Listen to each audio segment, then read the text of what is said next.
conception of teaching, concept of effective teaching, role of the teacher of our conducive learning environment, characteristic of an effective teacher, concept of teaching methodologies, strategies and techniques.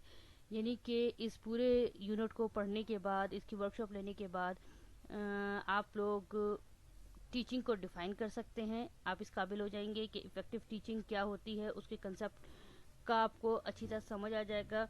और effective teaching के लिए जो सबसे main aspect है वो है teacher. उस teacher के लिए उस कंडक्टिव लर्निंग इन्वायरमेंट कैसे क्रिएट किया जाता है और वो एक टीचर ही क्रिएट करता है, किस तरह किया करेगा, उसके बारे में भी डिस्कशन करेंगे। एक इफ़ेक्टिव टीचर की कैरेक्टरिस्टिक क्या होती है, क्या क्वालिटीज़ हैं, उसको डिस्कस करेंगे। Concept of teaching methodology, strategies and technique, यानी कि आप इसमें एक इफ़ेक्टिव टीचिंग के लिए किस किस्म की मेथोडोलॉजीज़ यूज़ कर सकते हैं, कौन कौन सी आप स्ट्रेटजीज़ यूज़ करते हैं या टेक्निक यूज़ करते हैं, ताकि आपकी जो लर्निंग प्रोसेस है वो बहुत ही इफ़ेक्टिवली और सफिशेंटली फोर्थ फॉरवर्ड हो जाए। तो इस चलते हैं हम अपनी नेक्स्ट स्लाइड की तरफ, जो है ऑफ टीचिंग। सबसे पहले हम इसको रीड आउट करते हैं। Teaching is an art and academic process. In this process students are made motivated by a number of ways to learn. यानी टीचिंग एक आर्ट है, एक एकेडमिक प्रोसेस है, एक ऐसा प्रोसेस जिसके ज़रिए जो टीचर है या जो मौलम है वो स्टूडेंट्स को मोटिवेट करता है ताकि वो लर्निंग की तरफ मुतवज्जा हो। Teaching is defined as a process in which the teacher provides assistance to enable the student to engage in learning activities productively. दूसरी डेफिनेशन कह रही है कि टीचिंग एक ऐसा प्रोसेस है जिसमें टीचर असिस्टेंस प्रोवाइड करता है, एक इस तरह की उसको गाइडेंस प्रोवाइड करता है कि स्टूडेंट जो है वो लर्निंग एक्टिविटीज़ में इंगेज हो रहे और उससे कुछ ना कुछ सीखे। टीचिंग को डिफ़ाइन करने के लिए अगर हम लोग टीचिंग के ऊपर डिस्कशन करें तो कुछ ख़ास डेफिनेशंस जो आपकी बुक में भी मेंशन है उसको पहले थोड़ा सा डिस्कस करते हैं, उसके बाद फिर हम आगे चलते हैं। Teaching is the process of giving information, transferring a new knowledge to the student, या teaching is the process of learning in a proper way, यानी ऐसा प्रोसेस है जिसमें हम प्रॉपर वे से लर्निंग करते हैं। It is the process by which the students are prepared for the future learning या prepare for the future के लिए तैयार किए जाते हैं। ये बहुत ही आसान तरीका है कहना है कि अगर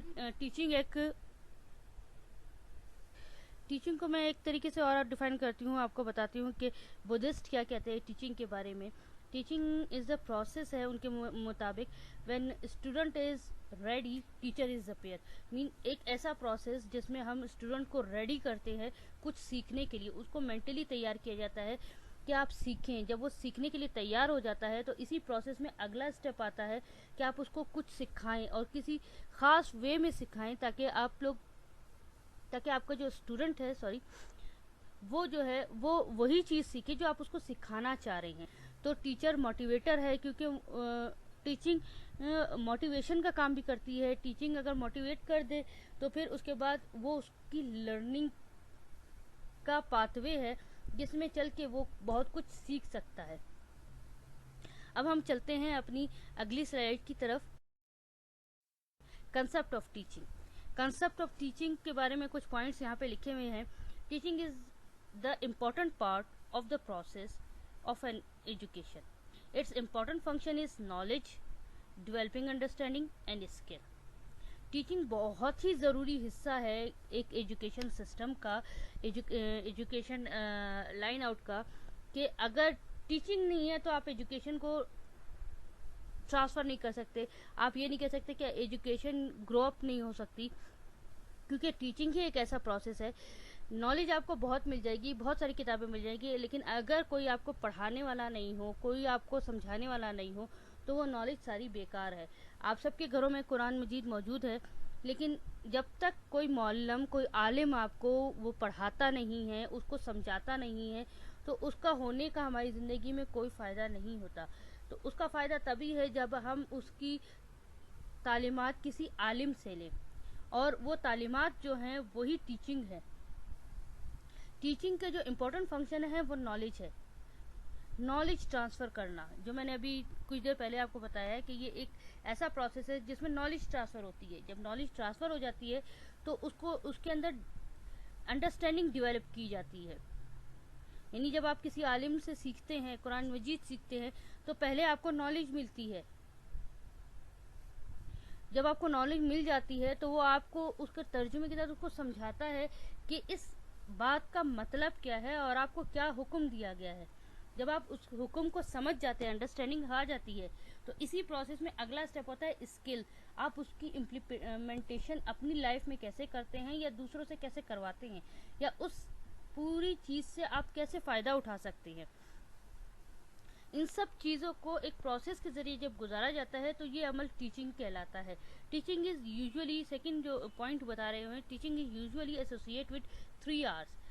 हम जो अपनी मॉडर्न टेक्निक्स में या मॉडर्न टीचिंग में अपनी मॉडर्न नॉलेज में देखते हैं तो टीचिंग को हम 3 आवर्स से रिलेट करते हैं। फर्स्ट है रीडिंग, सेकंड है राइटिंग, और थर्ड है अर्थमेटिक। रीडिंग यानी आपको रीड आउट करना आना चाहिए बच्चे को। जैसे ही वो कोई चीज़ देखे तो वो उसको पढ़ सके, उसके अंदर ये स्किल पैदा करते हैं, ये नॉलेज पैदा की जाती है कि आप इसको पहचानें और पढ़ सकें। दूसरी चीज़ आपके पास राइटिंग होती है कि आप उसको पढ़ने के बाद उसे इम्प्लीमेंटेशन करें, उसको राइट करके देखें कि आया वो राइट कर सकते हैं या नहीं कर सकते हैं। और थर्ड चीज़ होती है अर्थमेटिक यानी लॉजिक। आप उस चीज़ को लॉजिकली कैसे यूज़ कर रहे हैं, ये सब टीचिंग प्रोसेस का ही हिस्सा है। थर्ड पॉइंट आपके पास है teaching is the relationship among the 3 focal points. Teaching जो है वो रिलेशनशिप है 3 चीज़ों का। पहला टीचर, क्योंकि वो जो है सोर्स ऑफ नॉलेज है जहाँ से नॉलेज ट्रांसफ़र हो रही है। दूसरा है स्टूडेंट, जहाँ नॉलेज ने जाना है वो पॉइंट है। 2 फोकल पॉइंट ये आपके पास आ गए। और थर्ड वन है सब्जेक्ट मैटर, जिस नॉलेज को आप ट्रांसफ़र कर रहे हैं। मेन मकसद टीचर और स्टूडेंट को होने का मतलब भी सब्जेक्ट मैटर है कि आप जो नॉलेज ट्रांसफ़र कर रहे हैं वो। तो इन 3 चीज़ों से मिलकर टीचिंग प्रोसेस कंप्लीट होता है। Teaching is the process by which the teacher brings student and subject together.